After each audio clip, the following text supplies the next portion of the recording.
그랬어, 지은아? 왜 나한테 욕 안 했어? 왜 이혼 안 하고 20년 전에 나 쪼아내지 않았어? 콘텐츠 경고.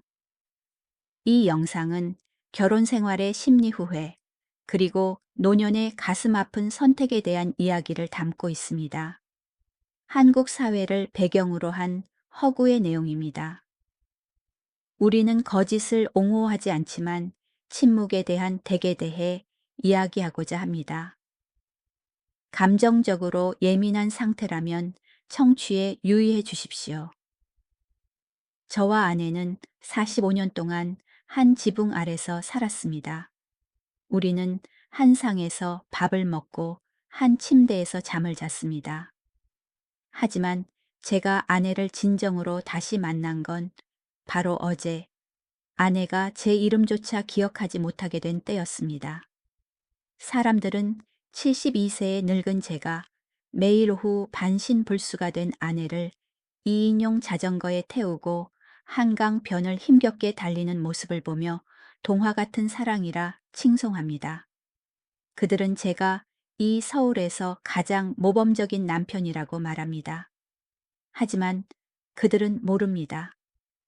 자전거 바퀴가 돌아가는 매 순간이 낭만이 아니라는 것을요.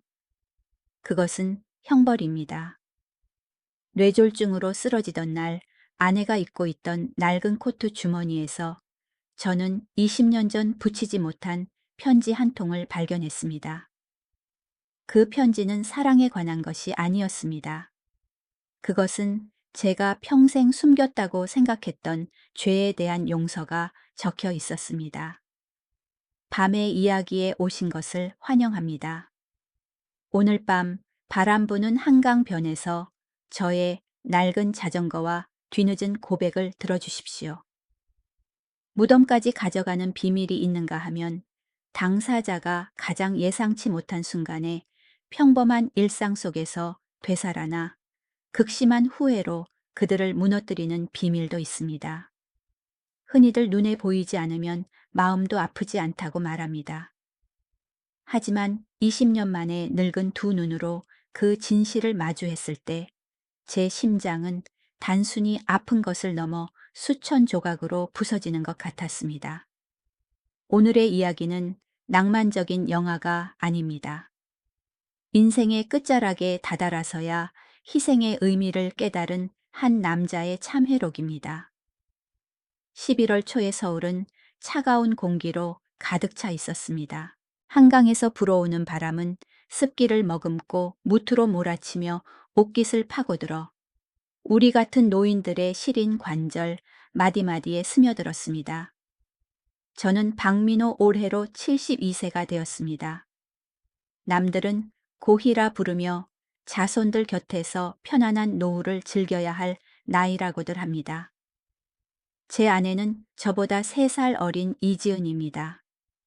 박민호라는 이름을 온전하게 만들기 위해 자신의 청춘을 다 바친 여자입니다. 우리는 마포구 깊숙한 곳에 있는 낡은 아파트에서 서로 의지하며 살고 있습니다. 이 집은 주인을 닮아 페인트 칠은 벗겨졌고 나무 문들은 날이 굳을 때마다 삐걱거리는 소리를 냅니다. 하지만 녹슨 작은 창문 너머로 우리는 여전히 한강 다리들의 반짝이는 불빛을 볼 수 있습니다. 그것은 마치 우리가 놓쳐버린 젊은 날의 꿈처럼 멀리서 찬란하게 빛납니다. 모든 일 아니 노년의 비극은 6개월 전부터 시작되었습니다. 아내 지은이 뇌졸중으로 쓰러졌습니다. 예고 없이 찾아온 병만은 여름날의 폭풍우처럼 빠르고 잔혹하게, 안 그래도 위태롭던 평화를 휩쓸어 갔습니다. 그것은 한 손으로 가정을 꾸려오던 여자의 강인한 건강을 앗아갔고 더 끔찍하게도 그녀의 총명함마저 빼앗아 갔습니다. 응급실에서 깨어났을 때 그녀의 왼쪽 몸은 완전히 마비되어 있었습니다. 그리고 기억 인생에서 가장 소중한 그 기억은 누군가가 찢어버린 낡은 책처럼 조각나고 뒤죽박죽이 되어 기억했다 잊었다를 반복했습니다. 때로는 저를 다정하게 부르며 알아보았지만 어떤 오후에는 마치 자신의 세계에 침입한 낯선 손님을 보듯 두려움 섞인 낯선 눈빛으로 저를 바라보기도 했습니다. 퇴원 후 의사는 뇌를 자극하고 뇌졸중 후 우울증을 예방하기 위해 운동이 필요하고 맑은 공기를 마셔야 한다고 신신당부했습니다. 하지만 아내의 다리는 너무 약해져 집 안을 걷기도 힘든데 하물며 산책은 언감생심이었습니다. 휠체어는 편리하긴 했지만 아내를 그 위에 앉힐 때마다 그녀가 너무나 작고 웅크려 있으며 가슴 아플 만큼 차가워 보였습니다. 그것은 삶을 즐기는 수단이라기보다 의료기구처럼 보였습니다. 그러던 중 먼지 가득한 창고를 뒤지다 낡은 자전거를 발견했습니다. 세월의 흐름에 따라 색이 바랜 짙은 녹색의 프레임 자전거였습니다. 옛날 우리가 갓 결혼해 가난하게 살림을 시작했던 시절, 저는 지은에게 큰 소리치며 약속했었습니다. 나중에 내가 이 자전거로 당신을 태우고 세상 구석구석 저 하늘 끝바다 모퉁이까지 데려다 줄게. 하지만 그 약속은 바람에 날아갔습니다. 먹고 사는 문제 승진에 대한 야망 거래처의 환심을 사기 위한 밤샘 술자리, 그리고 어지러운 건설 프로젝트들이 저를 홍수처럼 휩쓸고 갔습니다. 저는 삶 속으로 뛰어들며 집에서 하염없이 기다리는 젊은 아내를 잊었습니다. 그 자전거는 옛날의 약속과 함께 30년이라는 긴 세월 동안 어두운 창고 구석에서 먼지를 뒤집어 쓰고 있었습니다. 두껍게 쌓인 먼지는 제 무심함의 증거였습니다. 저는 꼬박 2주를 바쳐 그 자전거를 수리했습니다. 꼼꼼하게 바퀴살을 닦고 프레임을 광냈습니다. 아내가 앉아도 아프지 않게 뒷좌석에 푹신한 쿠션을 덧대고 부드러운 가죽을 씌웠습니다. 아내가 졸거나 약해진 몸이 기울어질 것을 대비해 엉덩이를 감싸는 튼튼한 안전벨트도 달았습니다. 그리고 제 낡은 다리와 퇴행성, 관절염이 온 무릎이 언제든 땅을 짚어 뒷사람의 균형을 완벽하게 잡을 수 있도록 안장을 최대한 낮췄습니다. 나사 하나를 조일 때마다 저는 스스로에게 물었습니다. 이것은 돌봄인가 아니면 뒤늦은 속죄인가? 비가 오나 눈이 오나 매일 오후 4시가 되면 저는 채비를 했습니다. 이제는 가죽만 남아 가벼워진 지은을 안아 뒷좌석에 조심스럽게 앉혔습니다. 안전벨트를 매고 목에 두른 털실 목도리를 고쳐주었습니다. 우리 어디 가요, 여보? 아내가 물었습니다. 뇌졸중 후유증으로 입이 돌아가 발음은 어눌하고 끊어졌습니다. 아내의 눈빛은 3살 배기 아이처럼 맑았지만 텅 비어 있었습니다. 한강 구경하러 가. 당신 한강 제일 좋아하잖아, 안 그래? 가슴에서 터져 나오려는 한숨을 억누르며 최대한 평온한 목소리로 대답했습니다. 한강, 좋아. 아내는 중얼거리며 제 등에 머리를 기댔습니다. 저를 전적으로 신뢰하는 듯 했습니다. 여의도 공원과 한강변 사람들은 지난 몇 달간 우리의 모습에 꽤 익숙해진 듯 했습니다. 비쩍 마르고 백발이 성성한 노인이 덩치 크고 낡은 2인용 자전거를 힘겹게 밟는 모습. 그 뒤에는 스카프로 얼굴을 꽁꽁 싸매고 눈만 내놓은 채 남편의 구분 등에 머리를 기댄 할머니. 남들의 눈에는 영원한 사랑을 보여주는 아름다운 그림이었을 겁니다. 데이트하는 젊은 연인들은 부러움과 동경이 섞인 눈빛으로 우리를 바라보았습니다. 그들은 몰래 우리 사진을 찍으며 속삭였습니다. 저기 봐, 정말 로맨틱하다. 우리도 나중에 늙으면 저렇게 하자. 오빠가 나 태워줘야 해. 하지만 그들은 모릅니다. 그들이 보는 것은 비극의 화려한 껍데기일 뿐이라는 것을요. 제 등에서 흐르는 식은 땀이 자전거를 타서 힘든 게 아니라 두려움 때문이라는 것을 그들은 보지 못합니다. 제 눈시울이 붉어지고 눈물이 고인 것이 한강 바람 때문이 아니라 매분 매초 제 영혼을 갉아먹는 후회 때문이라는 것을 그들은 모릅니다. 저는 그들이 생각하는 모범적인 남편이 아닙니다. 저는 제 양심의 법정에서 도망치려 애쓰는 죄인일 뿐입니다. 그 은밀한 후회는 제가 그 편지를 발견한 운명의 날, 제 모든 방어막을 무너뜨리고 폭발했습니다. 그날은 일주일에 한 번 있는 빨래하는 날이었습니다. 지은은 더 이상 스스로 씻거나 빨래를 할 수 없어 모든 일은 제 손을 거쳐야 했습니다. 아내가 아끼며 수년간 입어온 낡은 갈색 니트 코트 주머니를 뒤져 휴지 조각이나 잔돈이 없는지 확인하려던 순간 손에 뭔가 딱딱한 것이 잡혔습니다. 그것은 뜯어진 앙감 구멍을 통해 주머니 밑바닥 깊숙이 들어가 있었습니다. 저는 누렇게 변색하고 바삭거려 찢어질 듯한 작게 4번 접힌 봉투 하나를 꺼냈습니다. 봉투 겉면에는 우표도 보낸 사람 주소도 없이 빛바랜 검은 잉크로 딱 2글자만 적혀 있었습니다. 민호에게. 심장이 덜컥 내려앉았습니다. 아내의 글씨였습니다.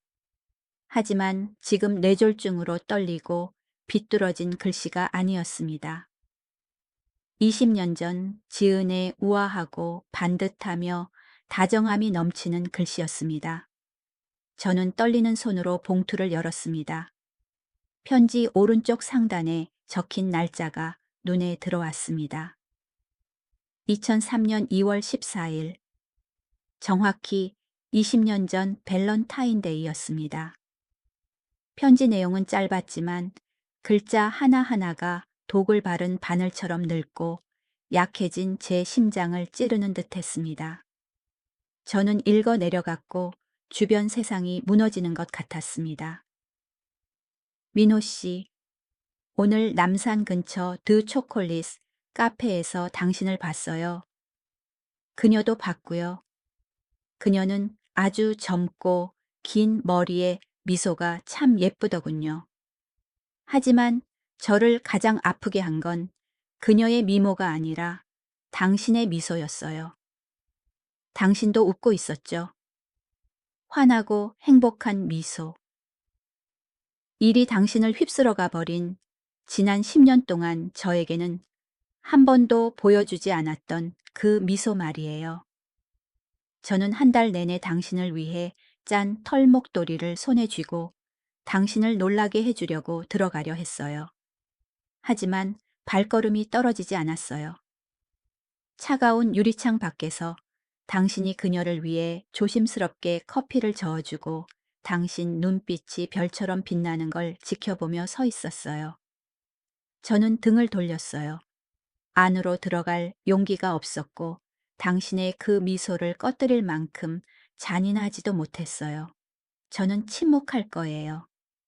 오늘 남산을 지나지 않았고 아무것도 보지 못한 것으로 할게요. 제가 들어가서 말해버리면 이 가정이 산산조각 날 거라는 걸 아니까요. 그리고 저는 아이들이 아빠를 잃는 것도 당신이 명예를 잃는 것도 원치 않아요. 기다릴게요. 저는 물러서서 기다릴 거예요. 당신이 그 감정놀이에 실증을 느끼고 다리가 아파 집으로 돌아오는 날을 기다릴게요. 밥은 여전히 지어 놓을 거고 집의 불은 당신을 기다리며 켜져 있을 거예요. 하지만 여보, 가슴이 너무 아파요. 누군가 칼로 긋는 것처럼 아파요. 저는 작동을 기다리는 세탁기 옆에 주저앉았습니다. 다리에 서 있을 힘이 하나도 없었습니다. 세탁기가 웅궁거리며 돌아가기 시작했고 세탁조로 쏟아지는 물소리가 귓가의 천둥 소리처럼 과거의 절규처럼 울렸습니다. 20년 전. 기억이 어제 일처럼 생생하게 되살아났습니다. 그때 저는 수석 엔지니어로 권력의 정점에 있었고, 건설 회사에 갓 입사한 젊은 여비서에게 빠져 있었습니다. 그녀는 제가 다시 젊어진 느낌, 동경받는 느낌, 남자의 자존심을 채워주는 느낌을 주었습니다. 우리는 육체적인 선을 넘지는 않았다고 저는 죄책감을 덜기 위해 항상 그렇게 스스로 변명했습니다. 잠자리를 갖지 않았으니 여전히 충실한 남편이라고 스스로 되뇌었습니다. 하지만 제 영혼은 완전히 길을 잃었습니다.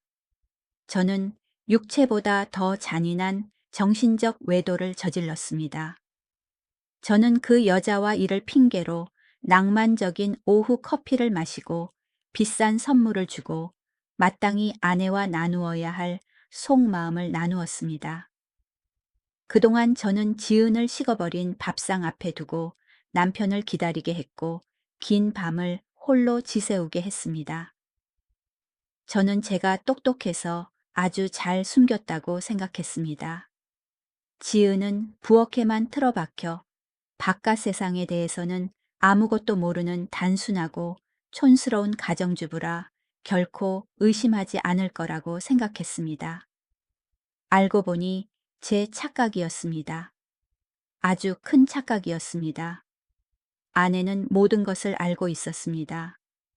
아내는 바보가 아니었습니다. 저를 사랑해서 그리고 이 가정을 지키기 위해 바보인 척 했을 뿐입니다. 상상해 보십시오. 제 아내가 그 추운 2월의 서울살을 애는 바람 속에서 카페 창밖에 서 있었습니다. 온 정성을 다해 짠 털목도리를 쥐고 남편이 다른 여자와 행복해하는 모습을 지켜보았습니다. 그 고통이 얼마나 컸을까요? 그런데도 아내는 들이닥치지도 소리 지르지도 난리 치지도 않았습니다. 아내는 말없이 돌아와 눈물을 삼키고 그 극심한 고통을 코트 주머니 깊숙이 숨긴 채 20년을 버텼습니다.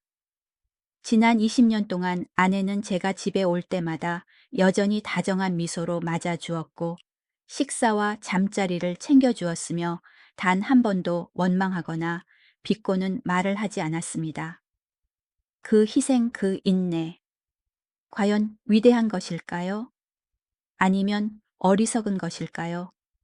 포용일까요? 아니면 자기 학대일까요? 저는 모르겠습니다.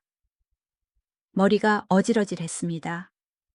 단지 눈물로 얼룩진 편지를 내려다보며 거실 소파에 앉아있는 아내의 탁하고 멍한 눈을 떠올릴 때 제가 세상에서 가장 비열한 놈이자 가장 큰 죄인이라는 것만 알았습니다. 제가 매일 밟는 자전거는 아내와 산책하는 자전거가 아니라 거대한 후회 덩어리를 싣고 가는 수레였으며 아마 죽을 때까지 다 갚지 못할 빚이었습니다. 비를 맞는다고 옷만 젖는 게 아닙니다. 어떤 비는 시간의 먼지를 씻어내어 한 번도 아문 적 없는 상처를 드러내기도 합니다. 흔히 가장 비싼 대가는 돈이 아니라 누군가에게 보상하고 싶어도 그 사람의 마음에 더 이상 내 사과를 받아줄 공간이 남아있지 않을 때라고 합니다. 아내의 낡은 주머니에서 편지를 발견한 그 운명의 날 이후 제게 그 투박한 자전거는 더 이상 단순한 운동이나 산책 수단이 아니었습니다. 그것은 죄책감 가득한 기억을 실어 나르는 연구차로 변했고 바퀴가 굴러갈 때마다 저는 용서를 구하는 순례길을 걷는 것 같았습니다. 비록 신조차 저 같은 배신자를 외면했을지라도 말입니다. 그날 이후 저는 72세의 늙은 다리가 거부하는 것도 무시하고 미친 듯이 페달을 밟았습니다. 익숙한 공원이나 한강 변만 도는 것이 아니었습니다. 제 머릿속에는 기묘한 경로 참회의 지도가 그려졌습니다. 저는 방황하던 시절 아내를 집에 버려두고 다른 여자와 즐거워하며 다녔던 모든 장소를 지은과 함께 다시 가고 싶었습니다. 얼마 남지 않은 생의 마지막 힘을 다해 이 짠 땀방울로 아내가 침묵 속에서 견뎌야 했던 고독한 청춘을 씻어내고 보상하고 싶었습니다.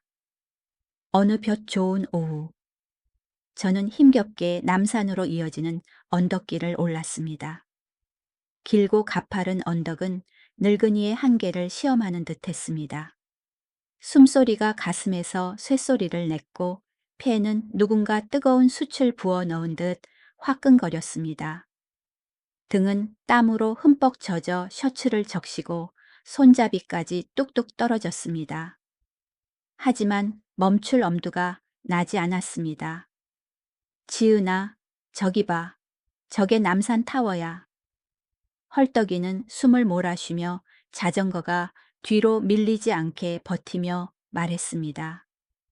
뒷좌석에 앉아 제 등에 머리를 기댄 지은은 마르고 앙상하지만 온전한 손으로 제 허리를 꼭 붙잡고 있었습니다.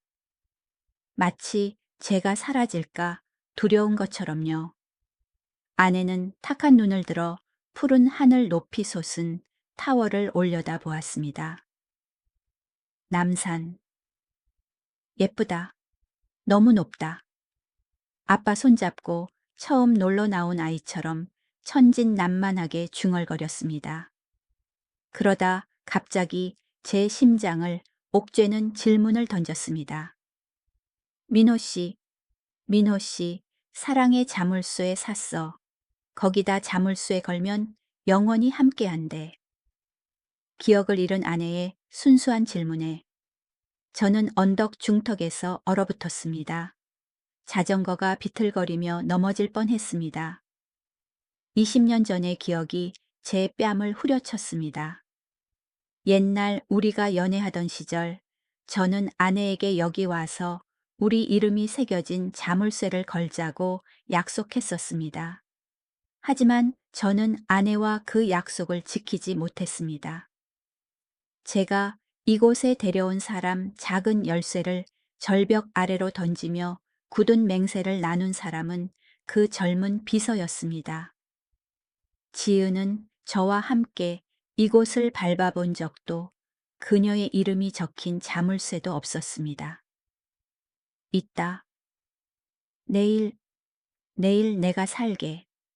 제일 크고 예쁜 걸로 사서 당신 이름 새겨줄게. 목매어 대답하자 땀과 섞인 눈물이 입가로 짜게 흘러내렸습니다. 거짓말일까요? 아니면 기억하지 못하는 사람에게 하는 약속일까요? 모르겠습니다. 그저 마음이 찢어질 듯 아팠습니다. 속죄의 여정은 가파르고 좁은 울퉁불퉁한 돌길이 있는 북촌으로 이어졌습니다. 72세의 다리는 팽팽하게 긴장했고 허벅지 근육은 터져나갈 듯 떨렸습니다. 페달을 밟을 때마다 무릎 관절에서 뚝뚝 소리가 났고 머리까지 찌릿한 통증이 올라왔습니다. 하지만 저는 멈추는 것을 허락하지 않았습니다. 쉬려고 멈추면 죄책감이 따라잡아 저를 집어삼킬 것 같았습니다. 지금 육체의 편안함을 추구하는 것은 과거 남편을 기다리며 밤을 지새운 아내에 대한 모독이라 생각했습니다. 저는 틀니를 꽉 깨물고 앙상한 몸에 무게를 실어 페달을 밟았습니다. 끼익, 끼익. 기름칠이 안 된 체인 소리가 제 거친 숨소리와 섞여 번잡한 거리 한복판에서 비가처럼 울렸습니다. 여보, 숨소리가 너무 커. 힘들어요. 우리 그냥 집에 가요. 등 뒤에서 지은의 걱정스러운 목소리가 약하게 들려왔습니다. 기억은 잃었어도 아내로서의 본능은 무의식 어딘가에 남아있는 듯했습니다. 아내는 제 땀에 젖은 등과 요동치는 심장 박동을 느끼고 있었습니다. 안 힘들어. 나 아주 튼튼해. 당신은 가만히 앉아서 꽉 잡기나 해. 내가 이 서울 바닥 다 돌아다닐 거야. 당신이 지겨울 때까지. 저는 강한 척 소리쳤지만 목소리는 떨리고 갈라졌습니다. 뒤를 돌아볼 엄두가 나지 않았습니다. 고통과 후회로 일그러진 제 얼굴을 아내가 볼까봐 두려웠습니다. 그러던 어느 오후 하늘이 사람 마음을 시험하려는지 아니면 이 죄인을 한 번 더 벌하려는지 반포대교 한가운데를 지날 때 갑자기 하늘이 어두워졌습니다. 먹구름이 몰려와 태양을 가렸고 예고도 없이 여름 소나기가 억수같이 쏟아졌습니다. 굵고 무거운 빗방울이 아스팔트를 때리며 흙먼지 냄새를 피워 올렸습니다. 길고 긴 다리.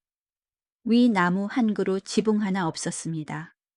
자동차들은 쌩쌩 지나가며 우리에게 더러운 물보라를 하얗게 튀겼습니다. 저는 당황해서 자전거를 세우고 허둥지둥 바구니를 뒤졌습니다.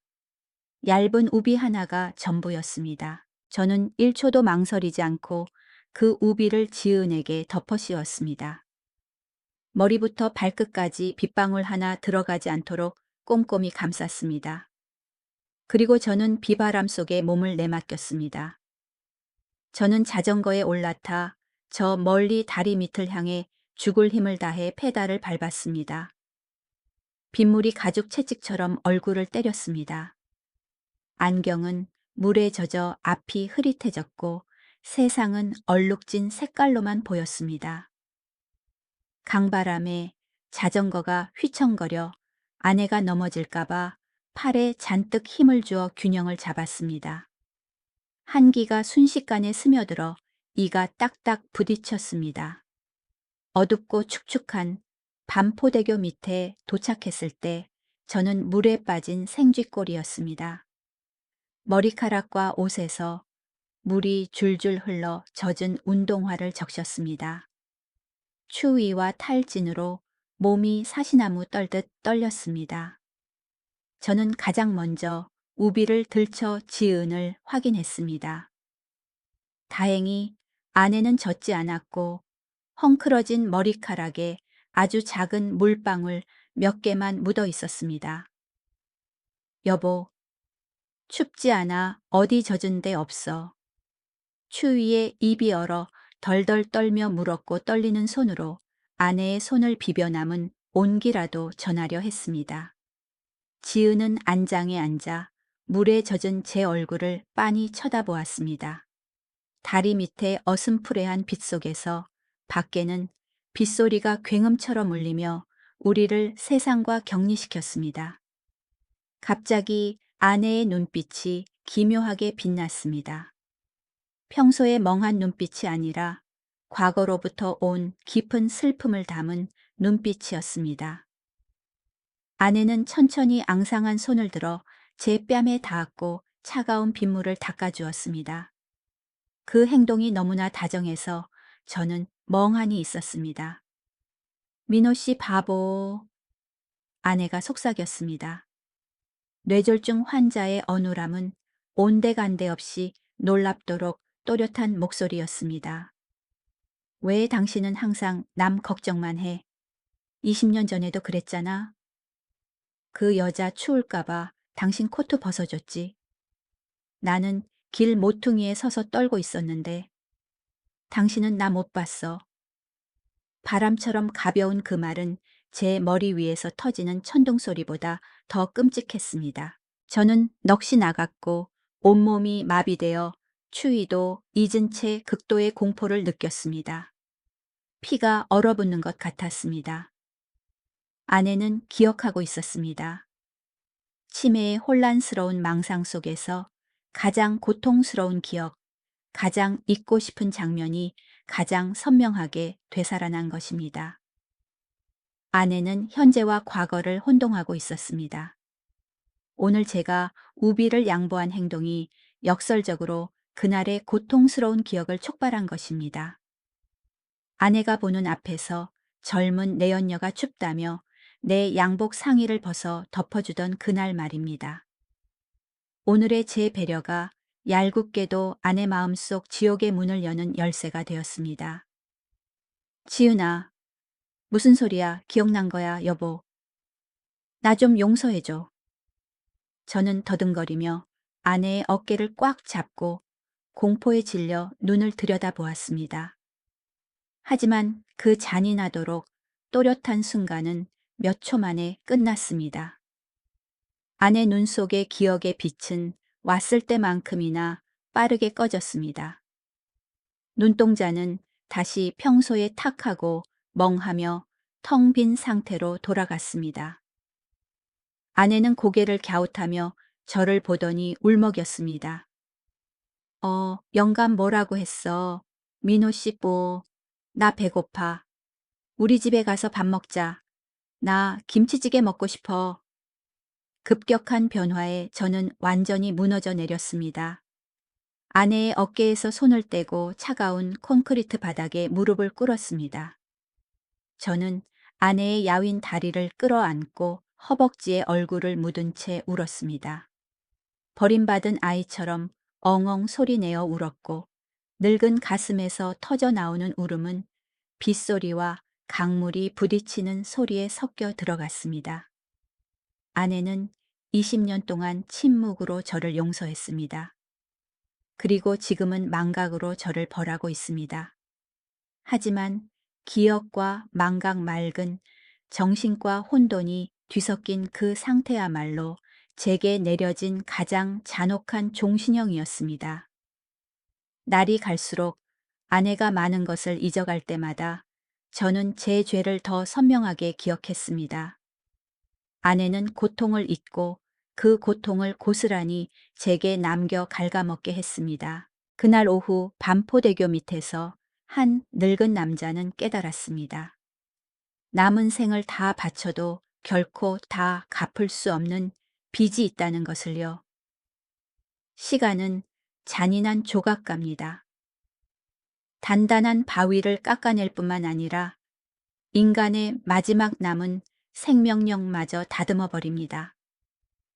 반포대교 및 폭풍우가 지나간 그날 이후 아내 지은의 건강은 브레이크 고장난 차가 절벽으로 떨어지듯 곤두박질 쳤습니다.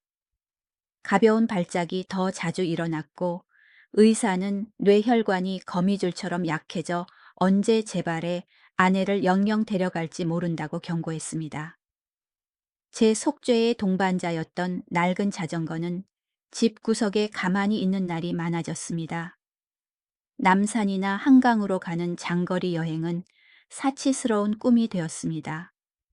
그래도 해가 나고 가을의 옅은 햇살이 창살 틈으로 스며들면 지은은 휠체어에 앉아 탁한 눈으로 밖을 보며 자전거를 응시했습니다.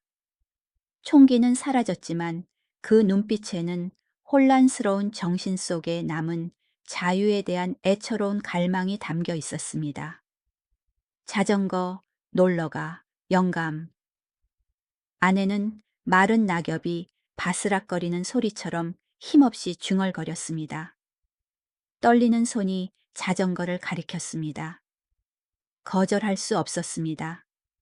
평생 빚진 여자를 어떻게 거절하겠습니까? 우리에게 남은 시간이 며칠, 몇 시간 단위로 줄어들고 있다는 걸 알았습니다. 저는 다시 꼼꼼히 따뜻한 옷을 입히고 가죽만 남아 가벼운 몸을 안아 뒷좌석에 태웠습니다. 이번에는 멀리 갈 엄두가 나지 않았습니다. 우리의 세상은 아파트 단지 근처 작은 공원을 천천히 도는 것으로 좁아졌습니다. 단풍잎이 바퀴 아래서 바스락거리는 늦은 오후의 고요 속에서 저는 아내에게 이야기를 들려주기 시작했습니다. 제 늙은 기억 속에서 가장 아름다운 조각들을 찾아 아내의 영혼을 달래줄 완벽한 그림으로 짜 맞추었습니다. 70년대 대학 도서관에서 국문과 여학생이었던 아내가 책을 떨어뜨리고 공대생이었던 제가 주워주며 처음 만났던 날을 이야기했습니다. 유채꽃밭에서 무릎 꿇고 프러포즈 했던 날, 다이아몬드 반지 대신 강아지 풀로 엮은 반지를 보물처럼 아끼던 아내의 모습을 이야기했습니다.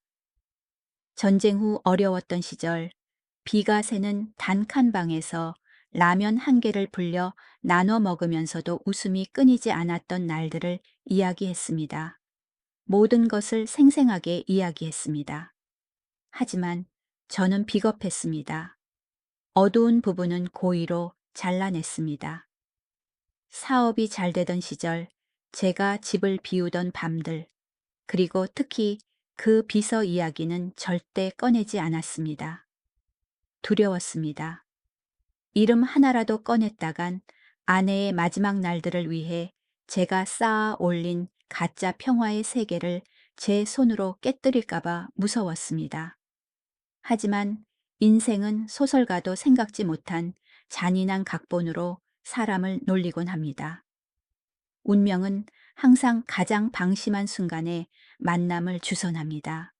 그날은 늦은 오후였고 붉은 노을이 공원을 슬프게 물들이고 있었습니다. 저는 은행나무 아래 벤치 옆에 자전거를 세우고 지은을 쉬게 했습니다. 아내의 스카프를 고쳐 매주려던 찰나 또각또각 구두 굽 소리가 콘크리트 바닥을 울리며 천천히 다가왔습니다. 우아하게 차려입었지만 세월의 흔적이 역력한 중년 여성이 작은 강아지를 데리고 우연히 지나가고 있었습니다. 갑자기 그녀의 발걸음이 멈췄습니다. 그녀는 눈을 가늘게 뜨고 저를 보더니 자전거를 보고는 화장이 짙은 얼굴에 놀라움을 드러냈습니다. 심장이 멎는 것 같았고 가슴이 옥죄어 왔습니다.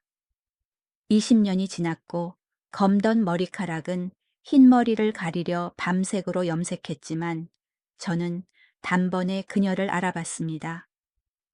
옛날의 그 비서였습니다. 한때 저의 따스한 햇살이었지만 아내에게는 폭풍이었던 여자. 박민호 상무님, 박민호 씨 맞으세요? 그녀가 머뭇거리며 불렀습니다. 옛날의 낯익은 음색이 남아 있었지만 나이가 들어 쉬어버린 목소리였습니다. 저는 그대로 얼어붙어 피가 굳는 것 같았습니다. 본능적으로 지은을 곁눈질했습니다. 아내는 뒷좌석에 앉아 고개를 숙이고 눈을 감은 채 조는 것 같았습니다. 하느님 감사합니다. 못 들었구나. 저는 획 돌아서서 최대한 차갑고 낯선 표정을 지으려 애썼습니다. 죄송하지만 사람 잘못 보셨습니다. 저는 퉁명스럽게 말하고 자전거 핸들을 잡고 황급히 도망치려 했습니다. 이 과거의 유령에게서 당장 벗어나고 싶었습니다. 너무 늙으셨네요. 여자는 제 부정을 믿지 않는 눈치였습니다. 그녀의 시선이 저를 훑고 지나가 자전거 뒷좌석에 앉은 초라한 여인에게 머물렀습니다. 옛 동료들에게 들었어요. 사모님이 많이 편찮으시다고. 저분이세요. 이 순간 그 갑작스러운 관심은 제게 모욕이나 다름없었습니다. 피 흐르는 상처에 소금을 뿌리는 것 같았습니다. 사람 잘못 봤다고 햇짠소 우리 귀찮게 하지 말고 가시오가. 저는 소리쳤습니다. 분노, 수치심, 두려움이 뒤섞여 목소리는 갈라지고 떨렸습니다. 여자는 제 격한 반응에 당황했습니다. 그녀는 한참 동안 저를 바라보더니 눈빛에 씁쓸함과 미안함이 스치고는 가볍게 고개를 숙여 인사하고 말없이 강아지를 데리고 반대 방향으로 걸어갔습니다. 석양 속 그녀의 뒷모습은 쓸쓸하고 위태로워 보였습니다. 저는 생사를 건 추격전에서 방금 벗어난 사람처럼 거친 숨을 몰아쉬었습니다. 주위는 무서울 정도로 조용했습니다. 발밑에서 바람에 날리는 낙엽 소리뿐이었습니다. 정신을 차리고 아내를 안심시키려 돌아섰습니다. 자고 있을 거라 생각했습니다. 하지만 아니었습니다. 지은은 눈을 뜨고 있었습니다. 눈을 크게 뜨고 나무 뒤로 사라져가는 그 여자의 뒷모습을 뚫어지게 바라보고 있었습니다. 탁하지도 멍하지도 않았습니다. 소름 끼칠 정도로 맑고 고요하며 꿰뚫어보는 눈빛이었습니다. 저 여자도 많이 늙었네오에. 지은이 불쑥 입을 열었습니다. 부드럽고 평온한 말투 뇌졸중 환자의 어눌함이나 멍청함은 전혀 없었습니다. 적막한 공기 속에 한마디 한마디가 또렷하게 울렸습니다. 저는 너무 떨려서 자전거 핸들을 놓칠 뻔했습니다. 자전거가 비틀거려 넘어질 뻔한 것을 온몸으로 막아 아내의 균형을 잡았습니다. 여보, 지은아? 무슨 소리야? 저 여자 알아. 저는 양심의 법정 앞에 발가벗겨진 기분으로 더듬거렸습니다. 지은이 고개를 돌려 저를 보았습니다. 입가에 미소가 번졌습니다. 아이의 천진난만한 미소도 행복한 미소도 아니었습니다. 슬프고 쓰라리지만 기이할 정도로 포용적인 미소. 인생의 모든 비애를 다 겪은 사람의 미소였습니다. 아내는 앙상한 손을 들어 제 소매를 가볍게 만졌습니다. 알지? 어떻게 잊어? 당신이 입고 있는 이 회색 니트. 아내는 낡은 니트를 쓰다듬었습니다. 저 여자가 당신한테 골라준 색이잖아. 2003년 겨울, 당신이 집에 가져와서 회사가 관리자 유니폼으로 줬다고 거짓말했지. 나는 당신 회사가 이런 색 유니폼을 준 적 없다는 거 알았어. 다 알고 있었어. 민호 씨, 아내는 숨을 고르느라 잠시 멈췄지만 말은 칼날처럼 날카로웠습니다. 내가 병들어서 뇌가 자식 이름도 잊고 집 가는 길도 잊을 수 있어. 하지만 내 심장은, 내 마음은 치매 안 걸렸어. 아픈 느낌은 잊지 않았다고. 그랬군요. 제가 따뜻하고 튼튼해서 몇 년째 입고 있는 이 니트. 저만의 비밀 추억이라 생각했던 이 옷이. 사실은 지난 20년 동안 아내 앞에서 뻔뻔하게 입고 다닌 외도의 증거물이었습니다. 그리고 아내는 병마와 싸우는 긴 혼미함 속에서도 맑은 정신이 들 때마다 모든 것을 알고 있었습니다. 연적을 알아봤습니다. 배신의 증거를 알아봤습니다. 말하지 않고 자는 척한 것은 오직 외부인 앞에서 제 마지막 남자의 체면을 지켜주기 위해서였습니다. 제가 무안할까봐. 저는 차가운 공원 바닥에 무릎을 꿇었습니다. 무릎이 아팠지만 마음의 고통에는 비할 바가 아니었습니다. 저는 검버섯 핀 아내의 야윈 손을 잡고 제 얼굴에 묻었습니다. 뜨겁고 짠 눈물이 샘솟듯 터져 나왔습니다. 왜 그랬어, 지은아? 저는 흐느끼며 소리쳤습니다. 왜 나한테 욕 안 했어? 왜 이혼 안 하고 20년 전에 나 쫓아내지 않았어? 왜 침묵하고 참고 모르는 척하면서 스스로를 괴롭히고 학대했어? 저녁 바람이 거세져 두 백발의 노인 주위로 낙엽이 흩날렸습니다. 지은은 힘겹게 손을 내려 죄 많은 남편의 흰 머리를 쓰다듬었습니다. 왜냐하면 아내의 목소리가 자장가처럼 낮고 부드러워졌습니다. 그 열병이 지나고 당신이 돌아왔으니까. 당신은 그녀와 끝냈어. 당신은 프로젝트 보너스를 다 털어서 나에게 비싼 드럼 세탁기를 사줬지. 겨울 빨래하느라 내 손이 터서 피가 나는 걸 봤으니까. 막내가 dengu열로 아플 때 당신은 3일 밤낮을 병원에서 사오며 아이 손을 놓지 않았어. 말로 사과는 못해도 당신 눈에서 후회를 봤어, 그날부터. 아내는 위대한 어머니이자 아내의 자애로운 눈빛으로 저를 깊이 바라보았습니다. 나는 고통을 안고 모든 걸 깨부수는 대신 아이들에게 아빠를 남겨주고 온전한 가정을 지키는 걸 선택했어. 용서는 상대방이 자격이 있어서가 아니라 내가 평안해지기 위해 하는 거야. 그리고 지금 이렇게 삐쩍 마르고 매일 냄새나고 쓸모없는 늙은 몸을 자전거에 태워 다니는 당신을 보면서 내 선택이 옳았다는 걸 알아. 당신은 이미 빚 다 갚았어, 민호 씨. 아내의 말은 가장 위대한 사면장이었습니다. 저는 아내의 야윈 다리를 끌어안고 꺽꺽 울었습니다.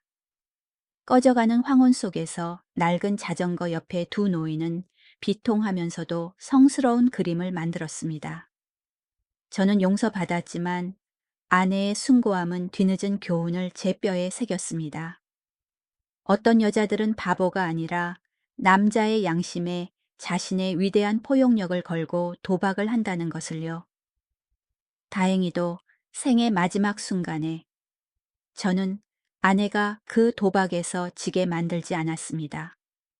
그해 겨울은 유난히 일찍 찾아와 시간과 희망마저 얼려버릴 듯 혹독한 추위를 몰고 왔습니다. 공원에서 과거의 여자와 마주친 그 운명적인 날 이후 지은의 건강은 급속도로 나빠졌습니다. 저를 용서하기 위해 마지막 남은 총기를 태우고 난 뒤 기름이 다 된 등불처럼 꺼져갔습니다. 작은 뇌졸중들이 연이어 덮치며 연약한 몸을 파괴했습니다. 걷기가 힘들어지더니 침대에 눕게 되었습니다. 우리의 세상은 바람 부는 한강변에서 소독약 냄새 진동하는 병원의 하얀 벽 안으로 축소되었습니다. 제 뒤늦은 속죄의 증인인 2인용 자전거는 이제 아파트 베란다에 처박혀 있었습니다. 첫눈이 내려 하얗고 차갑고 고독하게 자전거를 덮었습니다. 병원에서 잠시 집에 들러 짐을 챙길 때마다 눈 속에 파묻힌 빈 뒷좌석을 보면 가슴이 미어졌습니다. 녹슨 바퀴살은 제가 미처 다 쓰지 못한 미완성 영가의 슬픈 음표 같았습니다.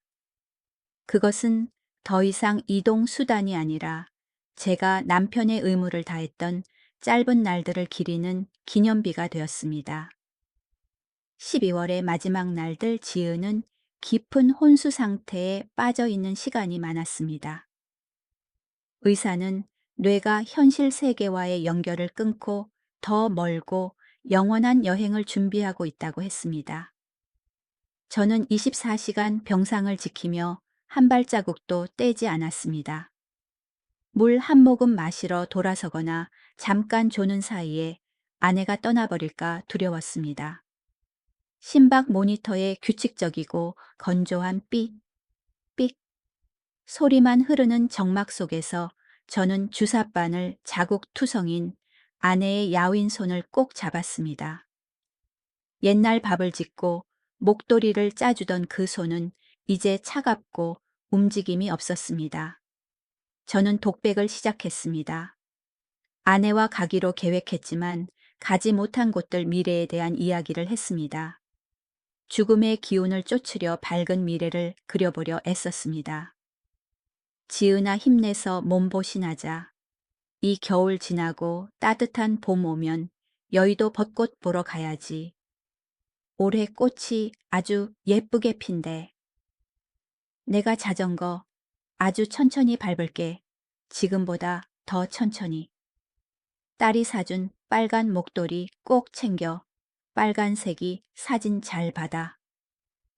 저는 계속 말하고 또 말했습니다. 눈물이 주름진 뺨을 타고 아내의 손등으로 떨어졌습니다. 하지만 돌아오는 건 절대적인 침묵뿐이었습니다. 하얀 이불 속에 파묻인 아내의 가슴은 거의 움직이지 않았습니다. 대답은 없었지만 저는 무의식 깊은 곳에서 아내가 평생 사랑하고 용서한 남자의 목소리를 듣고 있다고 믿었습니다. 폭설이 쏟아지던 어느 밤 창밖의 바람 소리가 천지의 통곡처럼 윙윙거렸습니다.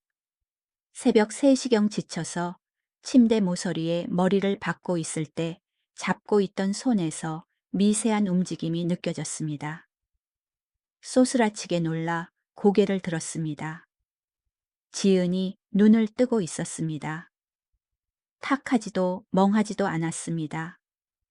기적적이고 고통스러운 회광반조 죽기 직전, 잠시 정신이 맑아지는 현상, 의 순간, 아내의 눈은 가을 호수처럼 맑게 빛났고 온화하고 또렷한 눈빛으로 저를 보고 있었습니다. 아내가 입술을 달싹이며 가까이 오라는 신호를 보냈습니다. 민호 씨. 목이 소리처럼 작았지만 제게는 세상에서 가장 선명한 소리였습니다. 나 여기 있어. 여보, 나 여기 있어.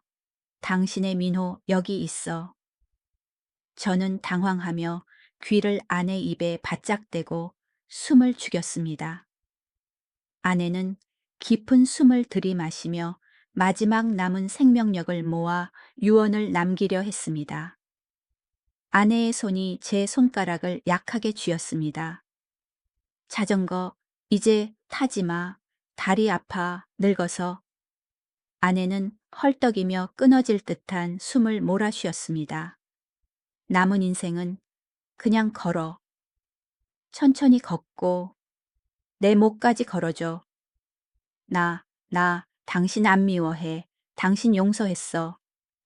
아주 오래전에. 그 마지막 말은 제 마음속 고통의 끈을 끊어주는 자비의 칼날 같았습니다. 자식 걱정도 재산에 대한 미련도 없었습니다. 마지막까지 걱정한 건 제 지친 다리였고 마지막으로 제게 준 것은 완전한 용서였습니다. 말을 마친 아내의 눈가에서 맑은 눈물 한 방울이 흘러내렸습니다. 눈동자의 빛이 산 뒤로 넘어가는 해처럼 서서히 꺼졌습니다. 제 손을 잡고 있던 손이 스르르 풀려 시트 위로 떨어졌습니다. 심박 모니터가 날카로운 경고음을 길게 울리며 생명의 선이 끊어졌음을 알렸습니다. 지은은 떠났습니다. 잠든 듯 편안하게 천근만근의 짐을 내려놓은 듯 평온한 얼굴로 떠났습니다. 이 넓은 세상에 덩그러니 남은 건 저와 걷겠다는 약속, 그리고 영원히 의자 하나가 남는 2인용 자전거뿐이었습니다. 장례식은 우울한 겨울날 조용하고 엄숙하게 치러졌습니다. 눈은 그치지 않았습니다. 장례를 마치고 빈집으로 돌아온 저는 가장 먼저 그 누런 봉투, 20년 동안 아내 주머니에 있었던 운명의 편지를 꺼냈습니다. 아내의 낡은 옷가지들과 함께 뒤뜰로 가져갔습니다. 불을 붙였습니다. 불길이 타오르며 낡은 종이를 삼키고 아내의 침묵과 고통이 담긴 글자들을 재로 만들었습니다. 저는 하얀 연기를 타고 하늘로 올라가는 재를 보며 아내의 영혼이 과거 배신의 티끌 하나 없이 편안해지기를 빌었습니다. 아내는 저를 용서했으니 이제 아내의 말대로 제가 살아가기 위해 스스로를 용서하는 법을 배워야 할 때였습니다. 아내가 떠난 후 한강변 주민들은 매일 오후 여전히 저를 봅니다. 하지만 아내를 태우고 자전거 타는 할아버지의 모습은 더 이상 없습니다. 대신 구분 등의 깡마른 노인이 낡은 2인용 자전거를 천천히 끌고 걷는 모습을 봅니다. 뒷좌석 쿠션은 비어 있고 안전벨트는 발걸음에 맞춰 덜렁거립니다. 저는 자전거를 타지 않습니다. 자전거 타면 다리 아파 라는 아내의 말을 기억하니까요. 저는 걷습니다. 보이지 않는 인생의 동반자를 태운 것처럼 자전거를 끌고 갑니다. 사정을 모르는 행인들은 저를 안쓰럽게 쳐다봅니다. 가끔 제가 빈 뒷좌석을 향해 뒤돌아보며 미소 짓고 혼잣말을 하기 때문에 노망난 노인이라고 수군거립니다. 지은아 봐봐. 오늘 강물이 참 맑네. 옥색 같아. 여기 국화 꽃밭을 새로 만들었네. 당신 노란색 좋아하잖아. 오늘 바람이 차다 춥지 않아 내가 목도리 더 둘러줄게. 남들 눈에 저는 외로워 보일 겁니다. 하지만 마음속으로 저는 혼자가 아니라는 걸 압니다. 아내는 여전히 그 뒷좌석에 제 모든 호흡 속에 제 심장 박동 속에 함께 있습니다. 저는 인생의 끝자락에 와서야 단순하지만 값비싼 진리를 깨달았습니다. 노년의 사랑은 세상 끝까지 함께하자는 화려한 약속이나 비싼 선물이 아닙니다. 진정한 사랑은 위대한 포용입니다. 사랑하는 사람의 평화를 위해 고통과 자존심을 삼키는 능력입니다. 상대가 실수하고 기억이 희미해져도 굳건히 함께하는 동행입니다. 제 작고 위대한 아내 지은은 인생 최대의 교훈을 가르쳐 주었습니다. 사랑하고 보상하기에 너무 늦은 때는 없지만 이기적인 자존심 때문에 머뭇거리다 보면 사과할 기회는 영원히 사라질 수 있다는 것을요. 제 자전거는 여전히 서울의 길을 천천히 굴러가지만 이제 그것은 실수의 기억뿐만 아니라 소중함에 대한 교훈도 싣고 갑니다. 지금 손잡고 있는 사람, 따뜻한 밥 한 끼, 눈빛 하나 현재의 모든 순간을 소중히 여기라는 교훈 말입니다. 이 깊은 밤, 혹시 당신 곁에 인생의 폭풍우를 함께 건너줄 사람이 있다면 지금 당장 돌아서서 꽉 안아주세요. 사랑한다고 미안하다고 말할 수 있을 때 말하세요. 비밀이나 오만함, 과거의 실수로 보이지 않는 벽을 만들지 마세요. 인생은 너무나 짧습니다. 한강의 해질 녘처럼 덧없는 것을 쫓다 보면 눈 깜짝할 새해는 지고 가장 사랑하는 사람은 허공으로 사라져 버릴 테니까요. 자전거 벨소리 띠링 띠링 마지막으로 길게 울리다 정적 속으로 사라지며 그리움과 평온의 여운을 남긴다. 여러분, 죄인의 자전거 이야기는 끝났지만 아내의 침묵, 어린 희생과 남편의 참회가 주는 여운은 남을 것입니다. 오늘 우리가 전하고 싶은 메시지는 소박합니다. 결혼 생활에서의 용서는 나약함이 아니라 사랑의 가장 위대한 힘이라는 것입니다. 배우자가 명료함을 잃거나 죽음이 갈라놓을 때까지 기다리지 말고 지금 소중히 여기고 보상하는 법을 배우십시오. 오늘도 채널명의 이야기를 들어주셔서 감사합니다. 이 이야기가 마음에 닿았다면 댓글을 남기고 소중한 분들과 공유해 주세요. 사랑하는 사람 곁에서 평안한 밤, 편안한 잠 주무시길 바랍니다.